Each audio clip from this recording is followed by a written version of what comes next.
as things like events like this happen, there's always additions and subtractions, but there's an addition that I'm going to slip in right now. A gentleman who is a very well-known impresario from Canada, who was kind of representing, I think, the international audience, because certainly Herb was an international figure in the music business.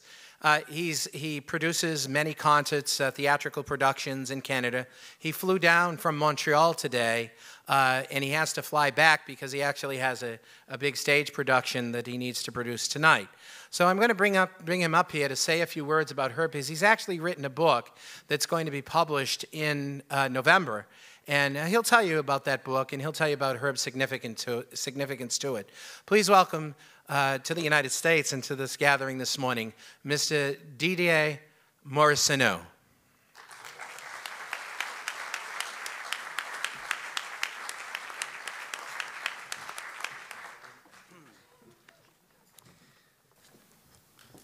Well, I will try to stay humble and represent the rest of the world today. Well, I'm French, so pardon my English, and pardon my French too, actually. I'm from a French family. My father saw the Platters and Herb in 1956 in the south of France, and I became interested in them and their music at a very young age until I finally worked on this project. I've met Herb many times, starting 16 years ago when I was writing the official 400 pages biography of the band that finally will get published this year in November, in French at first, and there's a reason for that. In 1952, Herb Reed started a vocal group in Los Angeles with three of his friends from the ghettos of Los Angeles. They were from Compton and Inglewood and Watts. And a little later, Zola came along and became the Dish of the Platters, and Paul Roby replaces Alex Hodge, and this band became the group that we've known during the 50s. And Herb gave the group a name, the Platters. They became the first group in the history of music to achieve international stardom. It's a very important fact, and to realize that was like 10 years before any other group did that. In the late 50s, when Elvis Presley was at his peak, do not forget that it was only an American phenomenon. At the exact same time, the Platters were #1 in more than 36 countries around the world. In 1956, they already had 2 #1s in the United States. They were playing the Flamingo in Las Vegas on top of the bill, and yet they weren't allowed to use the front door entrance because they were black.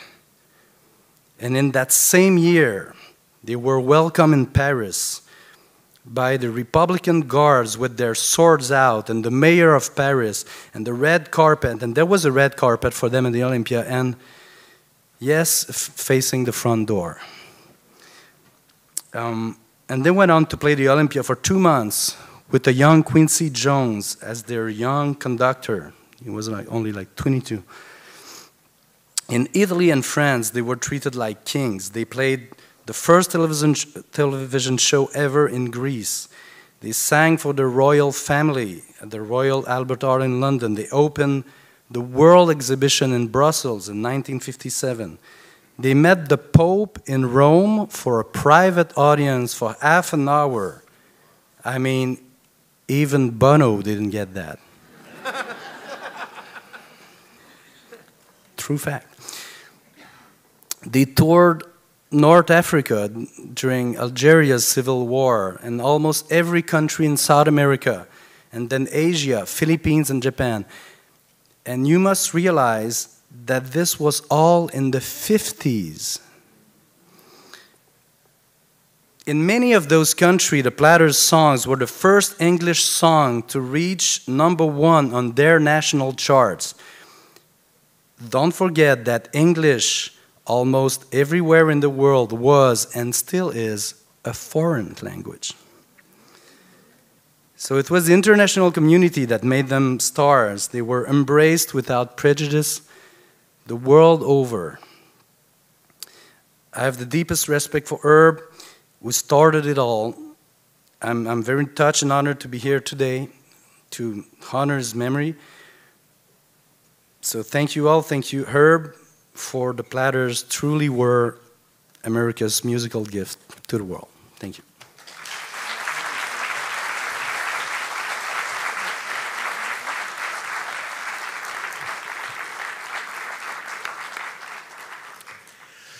Terry Stewart has been the CEO and the president of the Rock and Roll Hall of Fame and Museum since 1999. The museum, a nonprofit organization, exists to educate visitors, music fans, and scholars from around the world about the history and continuing significance of rock and roll music.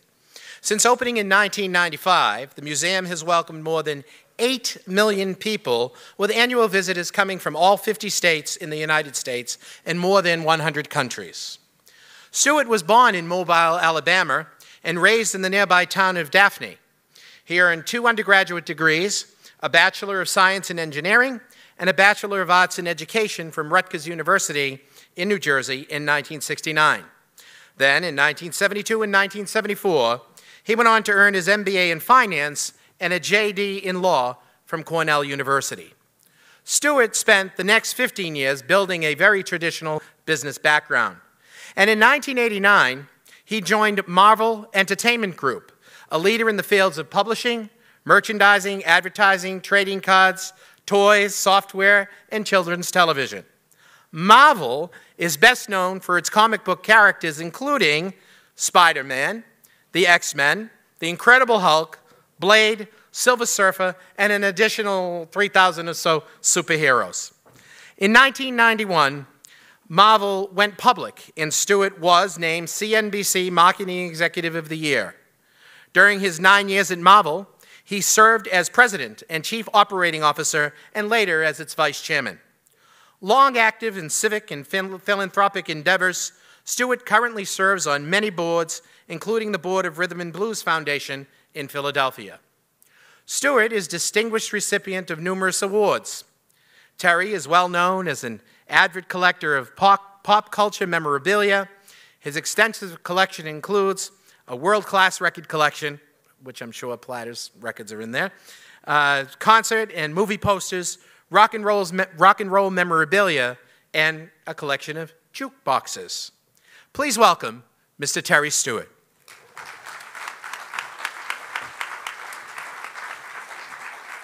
Well, that was obviously too long of an introduction, and I apologize for that right now.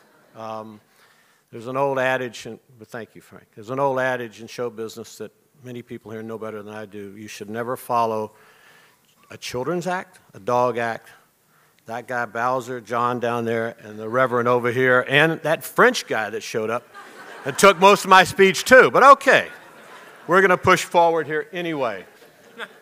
Praise the Lord. It's a beautiful day, okay? And it's a great honor for me to be here. I want to thank Frank and Balboni Communications. I want to thank the family for allowing me the honor to say a few words. It is a sad occasion. We lose a loved one, but someone like Herb, who brought so much joy in the world, we have to stand here and celebrate his life and celebrate this moment. And I stand here as the president of the Rock Hall to say that Herb Reed is one of the most seminal performers in our institution. He's one of the most revered and most important performers in our institution. I hope to convey that to you because this is, as John said and other folks have alluded to, this is a much bigger story than about a guy that anchored a singing group by singing bass. This is a story of the Platters and Herb who personified how this music that we call rock and roll changed the world. And it's how it changed my life, it's how it changed so many people's lives, and how it changed the history and culture of the world. And it is the most impactful art form ever created by man. And at the museum in Cleveland, we try hard every day to tell folks that this is not about a skinny white kid with a guitar, no shirt, and long hair, okay? That's a very small piece of this, and I say that every time I talk because I have to get everybody's attention by saying it. And this is an African-American art form. It's drum beats and syncopations from Africa. It's had a lot of names. It's been called boogie woogie. It's been called sepia. It's been called race. It was called rhythm and blues. And then in the early 50s, a guy named Alan Freed in Cleveland, brilliantly, and this is a marketing thing, let's be honest, he renamed rhythm and blues rock and roll. Because when this all starts, and you've got everybody's rock and roll stars. Bill Haley's a rock and roll star. He's a rhythm and blues star. Joe Turner, the great blues shouter, he's an R&B star and he's a rock and roll star. Today, we put all these labels on them. We silo them, and it's very different. But we tell that story. And what's great about that story is that vocal groups were always an essential part of this.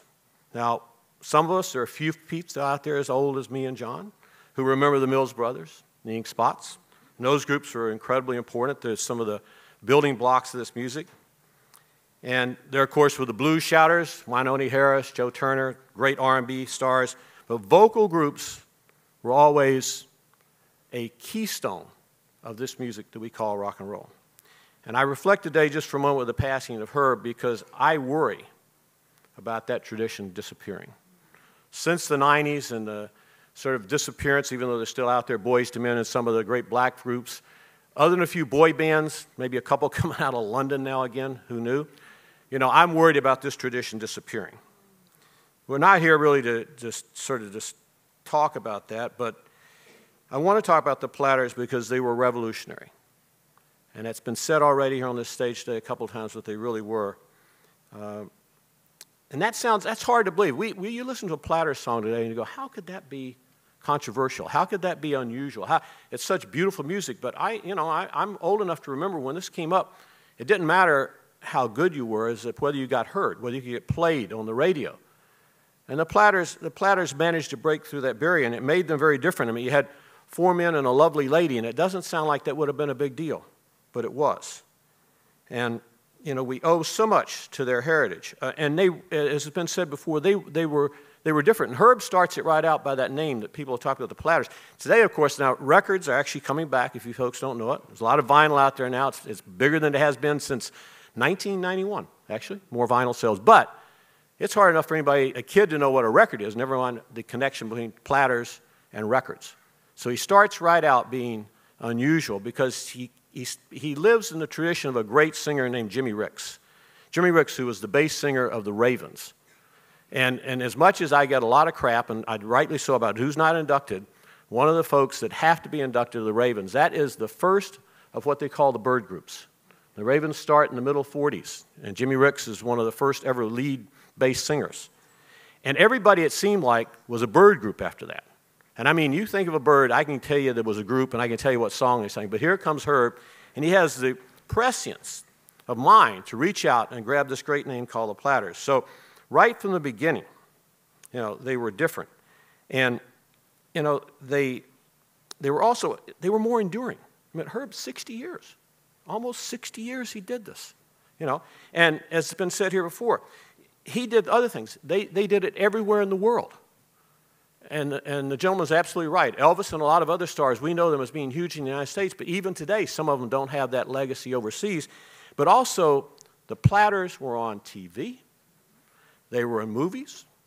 They were legitimate on every level. And that presence that they had played such a large role in tearing down so many of the racial barriers that existed at the time, and some of which we still fight against today. But that music was a big part of that. Now, as also mentioned, the musical history of this group is tortured for a lot of reasons, and I'm not going to get into all of it, but if you don't know the story, which is kind of ironic, there was a group called the Penguins. They had a big hit called Earth Angel, actually bigger than any hit that the Platters had. And this guy, Buck Ram, happened to get control of them and wanted to get them over to Mercury. And Mercury really wanted the Penguins. But he said, you got to take the Platters. They got to go with you. Now, of course, the Penguins never, ever had another hit of any consequence. And the Platters went on to rule the world. So it's a strange way the world works, And Only You was recorded many years before we heard that first version.